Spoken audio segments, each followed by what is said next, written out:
بسم اللہ الرحمن الرحیم۔ السلام علیکم ورحمۃ اللہ وبرکاتہ۔ محترم سامعین و ناظرین، دین اسلام میں عورت کا مقام اور مرتبہ کیا ہے، اس حوالے سے چند ایک باتیں میں آپ کے سامنے عرض کروں گا۔ قبل از اسلام رسول اللہ صلی اللہ علیہ وسلم کی بعثت سے پہلے عرب کے معاشرے میں بالخصوص اور پوری دنیا میں بالعموم عورت صنف نازک کو کوئی بھی حق حاصل نہیں تھا۔ کسی طرح کی آزادی عورت کے نام کی کوئی چیز نہیں تھی، اور اسے حق وراثت اور دیگر حقوق جو اس کی زندگی سے منسلک تھے، وہ کسی طرح کا کوئی بھی حق اسے کسی بھی مذہب نے، کسی بھی معاشرے نے عورت کو نہیں دیا ہوا تھا۔ یہاں تک کہ عورت غلام تھی، جانوروں کی طرح اسے بیچا جا رہا تھا، اور کسی کے گھر اگر بچی پیدا ہو جاتی تو وہ عار محسوس کرتے تھے اور اسے زندہ درگور کر دیا جاتا تھا، زندہ دفن کر دیا جاتا تھا، اور طرح طرح کی رسم و رواج تھے عورت کے بارے میں۔ تو جب دین اسلام نے اپنی بعثت کا آغاز کیا، نبی پاک صلی اللہ علیہ وسلم نے اپنی نبوت کا اعلان کیا، تو جس طرح نبی مہربان حضرت محمد مصطفیٰ صلی اللہ علیہ وسلم نے باقی تمام حقوق دنیا والوں کے سامنے رکھے، اسی طرح رسول اللہ صلی اللہ علیہ وسلم نے عورت کے مقام اور مرتبے کو بھی واضح کیا۔ چنانچہ اللہ کی آخری کتاب قرآن مجید فرقان حمید میں تو اللہ تبارک و تعالیٰ نے عورت کے ایک ایک حق کو الگ تفصیل سے بیان فرمایا اور اسے مقام اور مرتبہ عطا کیا۔ خود نبی کریم صلی اللہ علیہ وسلم سے بھی اس حوالے سے کئی طرح کے ارشادات مبارک وارد ہوئے ہیں۔ چنانچہ نبی کریم صلی اللہ علیہ وسلم کی ایک حدیث حضرت ابو ہریرہ سے مروی ہے، وہ فرماتے ہیں میں رسول اللہ صلی اللہ علیہ وسلم کے پاس حاضر ہوا اور میں نے اللہ کے نبی صلی اللہ علیہ وسلم سے دریافت کیا کہ حسن اخلاق کے اعتبار سے مجھ پر سب سے زیادہ کس کا حق ہے؟ تو نبی کریم صلی اللہ علیہ وسلم نے فرمایا کہ تیری والدہ کا۔ میں نے پھر دوسری مرتبہ عرض کیا، اللہ کے پیغمبر نے پھر فرمایا تیری والدہ کا۔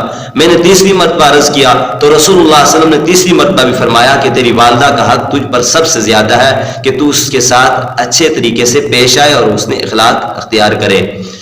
میں نے چوتھی مرتبہ عرض کی تو اللہ کے نبی صلی اللہ علیہ وسلم نے فرمایا کہ اب تیرے والد کا ہے۔ اس حدیث سے آپ اندازہ کیجئے، لگا لیں کہ عورت کو کتنا مقام اور مرتبہ حاصل ہے، کہ والدہ کے روپ میں اسے کتنی عزت عطا کی گئی ہے۔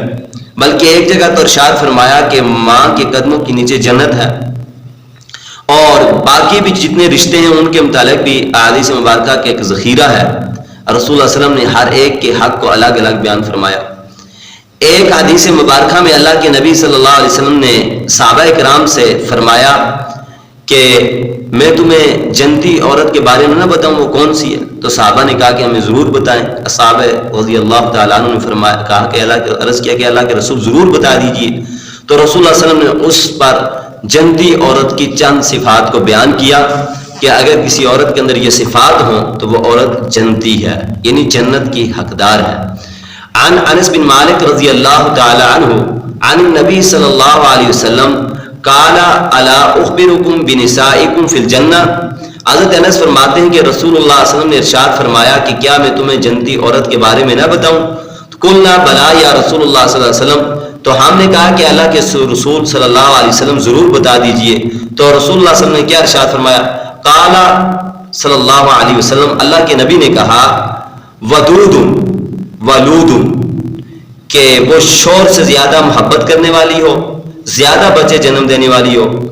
اذا غضبت او اسی الیہا او غضب زوجها قالت هذه یدی فی یدیک لا اقتحل بغمز حتی ترضى۔ رسول اللہ صلی اللہ علیہ وسلم فرمایا کہ اگر اس کی کسی بات پر شور ناراض ہو جائے، نامناسب کسی رویے پر اسے ڈانٹ ڈپٹ کر دے، اسے برا بھلا کہہ دے، تو وہ ناراض شور کو نہ چھوڑے۔ یہ نہ کہ ٹھیک ہے شور مجھ سے ناراض ہے تو میں بھی ناراض ہوں، بلکہ فرمایا کہ وہ کیا کہے کہ یہ بات کہے کہ میرا ہاتھ تیرے ہاتھ میں ہے، یہاں تک میں اس وقت تک چین اور سکون سے نہیں رہوں گی جب تک میں آپ کو راضی نہ کر لوں، یعنی آپ مجھ سے راضی نہ ہو جائیں. یہ تو حدیث مبارکہ ہے. اس حدیث مبارکہ کی تشریح میں عورت کے لیے چند صفات کا ذکر کیا گیا ہے. اس حدیث مبارکہ کے اندر چند صفات کو ذکر کیا گیا ہے، ایسی صفات کہ جن کی وجہ سے عورت جنت کی حقدار ہو جاتی ہے.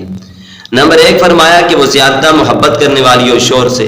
جب شور سے زیادہ محبت کرتی ہوگی تو لڑائی جھگڑا فساد نہیں ہوگا، گھر میں بے سکونی بے چینی نہیں ہوگی، بلکہ کئی بھی ایسی باتیں جو اس کی طبیعت، عورت کی طبیعت کے ناگوار ہوں گی یا شور کی طبیعت کے مخالف ہوں گی، تو محبت کی وجہ سے وہ ایک دوسرے کو برداشت کرتے ہوں گے اور ان باتوں سے درگزر کریں گے.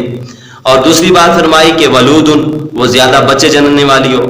اس کی مین وجوہات یہی ہے، علماء مفسرین نے یہی محدثین نے تشریح میں کہا ہے کہ ایک تو بچے زیادہ جنم دینا یہ نسل انسانی کا بقا کا ذریعہ ہے.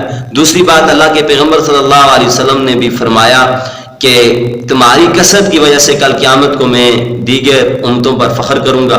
اور خود رسول اللہ صلی اللہ علیہ وسلم نے فرمایا کہ خیرکم النساء، وہ سب سے بہترین عورت وہ ہے جو سب سے زیادہ بچے جنم دیتی ہو.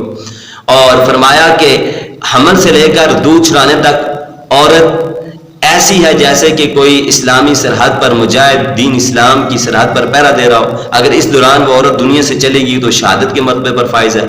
اور تیسری صفت یہ بیان فرمائی اس حدیث مبارکہ میں کہ اگر شوہر اس کی کسی نامناسب رویے پر، کسی نامناسب بات پر اسے غصہ کر دے، اس سے ناراض ہو جائے، ناگواری کا اظہار کرے، تو وہ شوہر کو یوں ہی نہ چھوڑ دے، بلکہ کیا کرے کہ شوہر کا ہاتھ ہی یدی فی یدی کا، یوں شوہر کو کہے کہ میرا ہاتھ تیرے ہاتھ میں ہے اور میں اس وقت تک نہ سوؤں گی، اس وقت تک چین سکون حاصل نہیں کروں گی جب تک آپ مجھ سے راضی نہ ہو جائیں. تو اللہ کے پیغمبر نے فرمایا کہ ان صفات کی مالک جو عورت ہوگی وہ جنتی ہوگی.